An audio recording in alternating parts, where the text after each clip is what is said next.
بسم الله الرحمن الرحیم. یا من ارجوه لكل خیر و آمن سخطه عند كل شر. یا من یعطی الكثیر بالقلیل.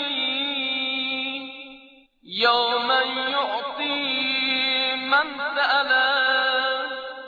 یا من یعطی من لم یسأله و من لم یعرفه تحننا منه و رحمه.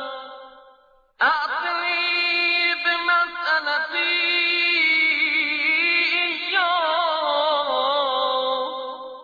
جميع خير الدنيا وجميع خير الآخرة واصرف عني بمسألتي جميع شر الدنيا وشر الآخرة فإنه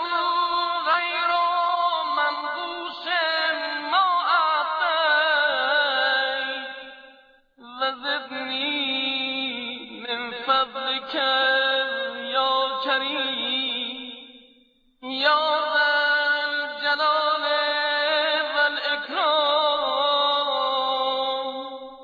يا ذا النعماء والجود يا ذا المن والتوب.